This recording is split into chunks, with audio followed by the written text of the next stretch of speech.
Les médecins se sont complètement trompés. Asseyez-vous, ça va être long. Pendant des années, on m'a soignée pour une maladie que j'avais absolument pas. Écoutez bien, parce que cette vidéo, elle peut peut-être vous aider si vous avez les mêmes symptômes. Je ne sais pas si vous vous souvenez, mais il y a plusieurs années, je vous ai fait une vidéo en vous disant que j'étais atteinte d'endométriose parce que j'avais fait une IRM et ils avaient vu de l'adénomiose aussi. Et ben en fait, c'est complètement faux. J'ai ni l'un ni l'autre. Du coup, ça fait plusieurs années que je me bats avec cette maladie, que je prends plein de traitements, des médicaments, que je fais des séances de kiné, je mets des électrodes, des patchs, bref, j'essaye de tout faire pour aller mieux, mais mes douleurs, elles sont toujours là et elles sont de plus en plus fortes. J'ai commencé à avoir des problèmes à respirer, mais vraiment, j'arrivais plus à travailler, plus à faire du sport, et d'ailleurs, ça fait un moment que je fais pas de live parce que j'arrive pas à rester debout et à parler trop longtemps, vraiment, ça m'épuise. Donc j'ai fait des examens, effectivement ils ont vu que j'avais un problème au poumon et que mes poumons ne fonctionnaient pas très bien, donc ils m'ont donné un traitement. Ensuite j'ai commencé à voir que je perdais la mémoire, que j'avais des trous noirs, et je peux vous dire que quand vous avez des trous noirs, quand vous êtes en train de conduire sur la route, ça fait flipper. Il y a même des fois où j'étais en voiture et j'arrivais plus à retrouver ma route, impossible. Ma vie continue, je tombe souvent dans les pommes, surtout quand je suis allongée sur le canapé. Mes douleurs de ventre, elles augmentent vraiment de plus en plus. Je décide de faire une gastroscopie. Suite à quoi on me dit qu'effectivement mes intestins ils fonctionnent pas du tout. En gros que mon cerveau il n'annonce pas à mes intestins qu'il faut fonctionner, je sais pas comment vous dire.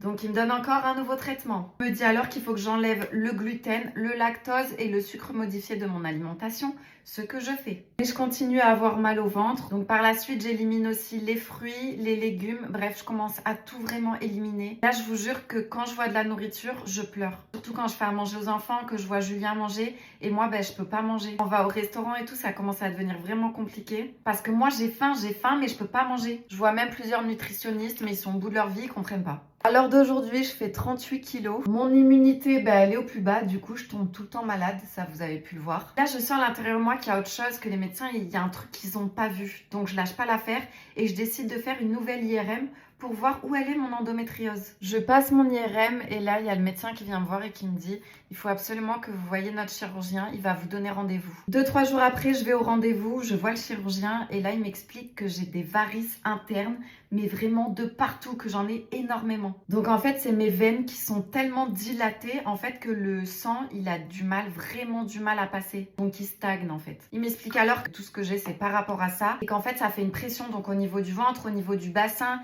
et que du coup, ça appuie sur mon estomac. Donc en fait, rien ne rentre. Dès que je mange, peu importe ce que je mange, c'est bloqué. Et vu que le retour veineux, il se fait pas correctement, du coup, mon cerveau, il est pas bien oxygéné. Que c'est pour ça que tous les organes de mon corps, ils fonctionnent pas normalement en fait, vu que le sang, il va pas bien aux organes. Bref, l'opération est programmée. Je suis super contente parce que d'un côté, ça se guérit alors que l'endométriose, non. J'ai un peu les nerfs parce que du coup, j'ai perdu beaucoup d'années. Donc s'il vous plaît, si vous sentez que quelque chose ne va pas, même si on vous dit que tout va bien, surtout insistez et lâchez pas l'affaire.